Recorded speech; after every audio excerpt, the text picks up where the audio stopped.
সমর্থন করা যাবে কি যাবে না, এই খেলা নিয়ে আনন্দ উল্লাস করা যাবে কি যাবে না, এই খেলা নিয়ে নিজের অর্থ খরচ করা যাবে কি যাবে না। তো এই বিষয় নিয়ে আমরা তিনটা ধাপে আলোচনা করব। একটা হলো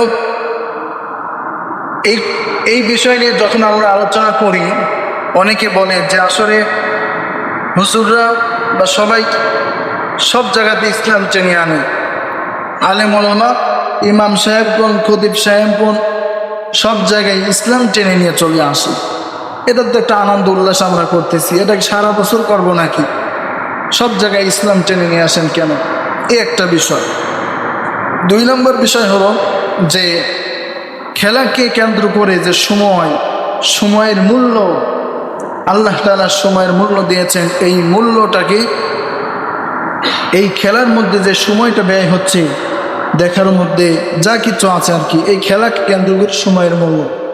3 নম্বর বিষয় হলো যে খেলা এটা হালাল নাকি হারাম, খেলা এটা হালাল নাকি হারাম এটা বুঝতে হবে। তা আসুন, যে এই ইসলাম যেটা প্রথমে আমরা বলেছি, অনেকে আলোচনা করে বলে যে হুজুররা, আলিমগণ সব জায়গাতে ইসলাম টেনে নিয়ে আসে।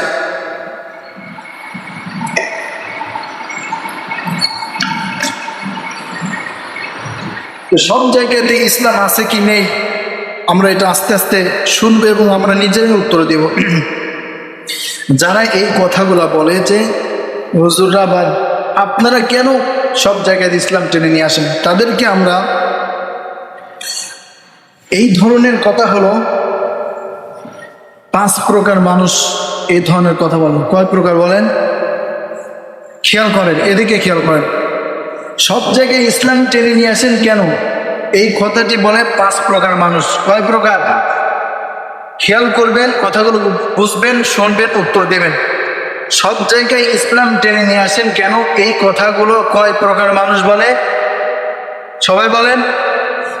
5 প্রকার মানুষ এই কথাটা বলে। সেই 5 প্রকার কারা? 1 নম্বরে অমুসলিম, যারা অন্য ধর্ম মানে, ইসলাম ধর্ম মানে না, তারা বলে সব জায়গায় ইসলাম টেনে নিয়ে আসেন কেন। 2 নম্বর হলো যারা নাস্তিক, তারা এই কথা বলে। 3 নম্বর হলো যারা বংশগতভাবে মুসলমান, তারা কিন্তু ধর্মে কর্মে তারা ইসলামকে ধারে না, বংশগতভাবে তারা মুসলমান হয়েছে। 4 নম্বরে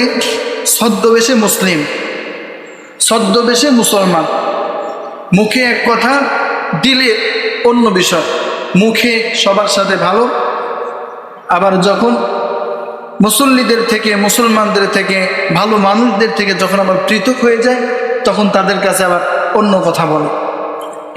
এদেরকে বলা হয় ছদ্মবেশে মুসলমান। কি বলা হয়? সবাই বলে ছদ্মবেশে মুসলমান। 5 নম্বর হলো ইসলাম বিদ্বেষী, যারা ইসলামের সাথে শত্রুতা করে, ইসলাম বিদ্বেষী।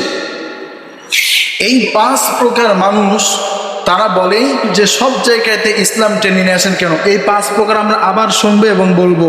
খেয়াল করেন, সব জায়গায় ইসলাম টেনে নিয়ে আসেন কেন, এমন কথা কয় প্রকার মানুষ বলতে পারে? সবাই বলেন।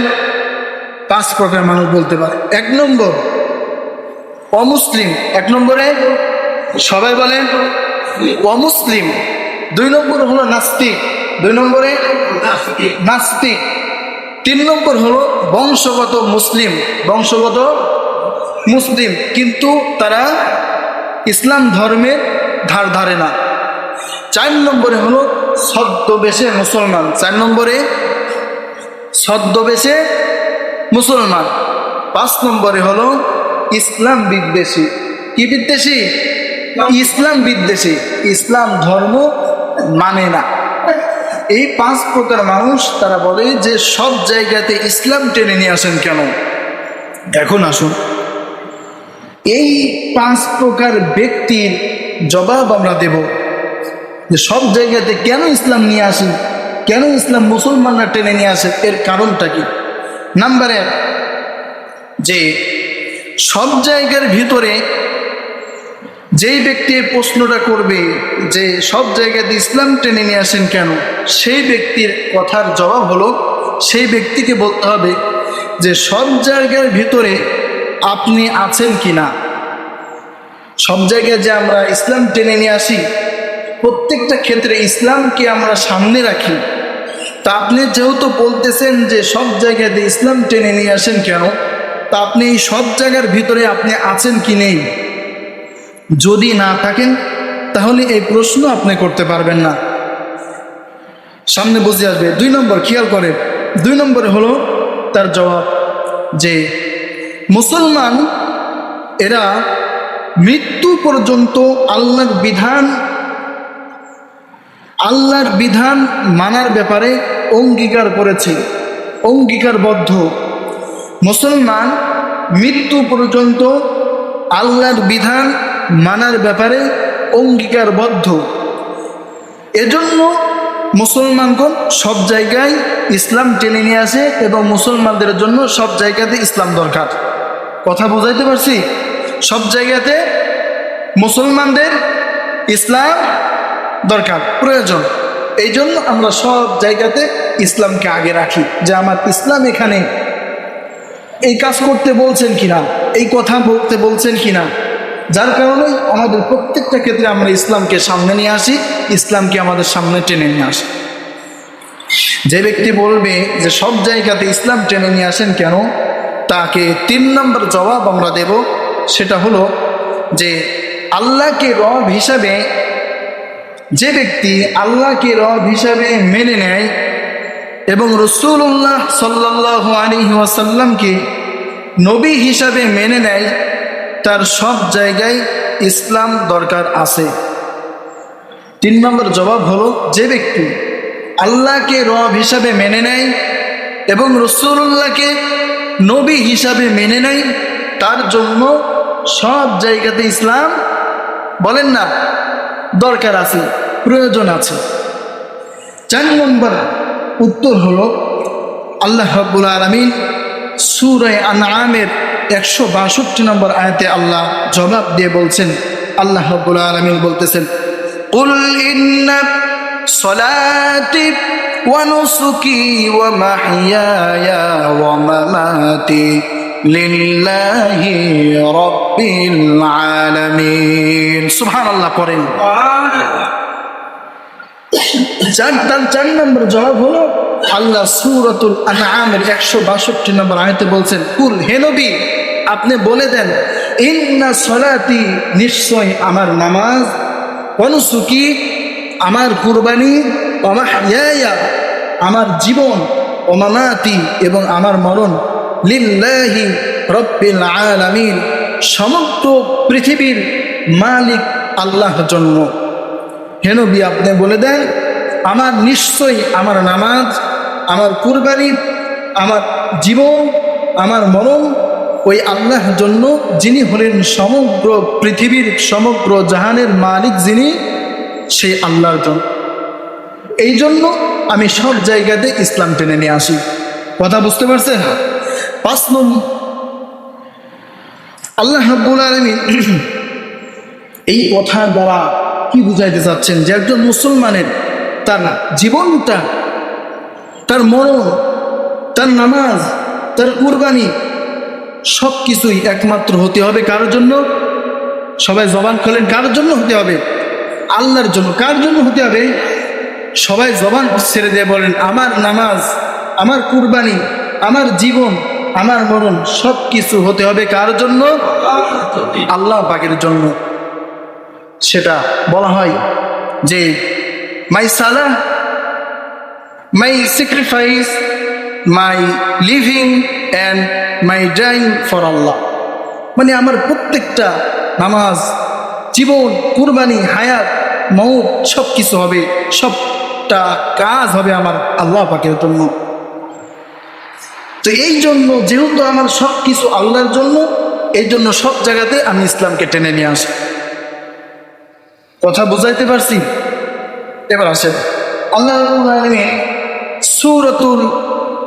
সূরাতুল নাহল সূরাতুন নাহলের মধ্যে আল্লাহ তাআলা বলতেছেন, আল্লাহ বলেন, ওয়ানাজ্জালনা আলাইকাল কিতাবা তিবয়ানান লিকুল্লি শাইইন ওয়া হুদান ওয়া রাহমাতান ওয়া বুশরা লিল মুসলিমিন।